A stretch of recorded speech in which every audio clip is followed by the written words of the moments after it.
Alright, so guys, magkakaroon lang tayo ng quick update about dito sa ating mini, ano ba tawag dito? Breeding na ba to? Or farming? Or hobby lang? Okay. So, nandito guys yung ating male. Asan yung male? Ayun. Kung nakita niyo, yan yung SBT male natin. From Shopee yan guys ha. Hindi ko alam kung pet quality or basta.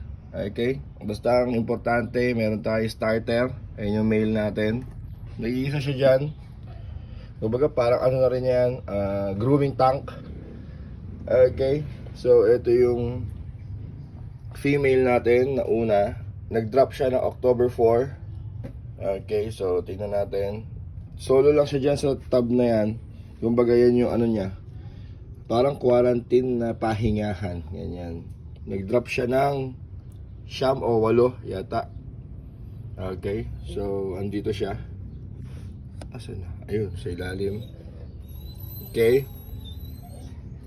So, ito, nilagyan ko lang to ng salt, halaman, water, ganyan. Okay, water plants. Tapos, atawag to? Yung methylene blue para lang ma-relax. Okay, so ito yung nag-drop natin kahapon, yung SBT2 na female natin. Wala naman na ako nakita, tapos nagpakain na rin tayo ng ano.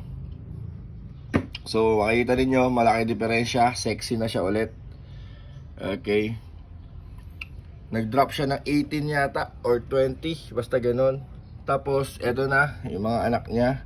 This is the 1 day old na ano niya na fry.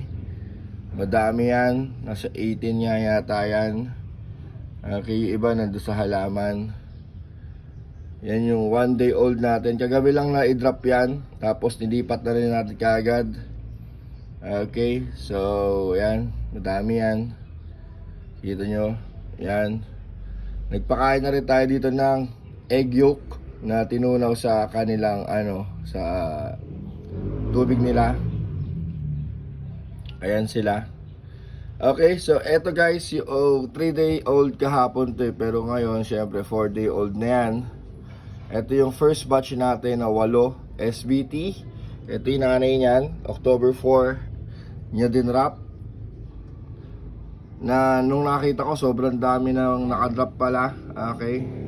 So etong SBT female 2 natin, wala na ako nakitang din wrap. Ibig sabihin kagabi pa lang talagang malinis na yung pagkaka-drop niya. Hanggang alas 12 natin binantayan yan. Tapos hiniwalay na natin to. So nagpapakain na tayo dito ng decapsulated sa 4 day old natin. Sa 1 day old naman natin is egg yolk. Nakikita nyo naman lahat lumalangoy na.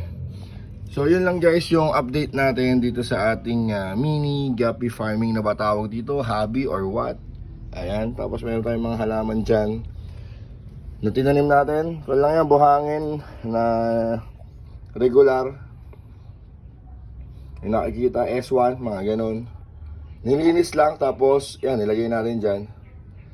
Tapos, eto nga pala guys, eto, nabili ko lang sa ano yan, yung yan. Tapos naparami lang natin. Ano ba tawag dito? Swordtail? Kabomba? Hindi yata kabomba. Swordtail yata yan. Okay. So yung update natin dito sa mga guppies natin. Hopefully mapadami natin to SBT. Kapag dumami to guys, mamimigay tayo sa mga followers natin dyan sa Facebook. Okay? Make sure lang na meron kayong lalagyanan ng isda. Ganyan lang, kahit walang oxygen yan, basta may halaman kayo, goods na yan. Tapos may pagkain kayong dapat sa kanila. Okay, so yun lang guys yung update natin sa ating mga Singa Bluetail. This is our first tawag dito, strain ng guppy. Okay, Singa Bluetail. Sana makakuha tayo ng ano, pure na Singa Bluetail na ano, na lalaki. Ito kasi parang broken eh. Hindi ko alam kung ano tawag dito, pero hindi buong blue yung ano niya eh, yung buntot. Okay, so yun yung update natin. Kumakain na sila. Ayan, nakikita ninyo, lumalangoy na lahat. Yung iba kasi kagabi nung nilipat ko, hindi pa nalangoy lahat. Ibig sabihin talagang ano pa, practice pa. Sa ngayon, wala pa ako nakikita patay, wala sana mamatay. Sana lahat mabuhay. Okay, so yun ang update natin. Bye bye. Bye bye.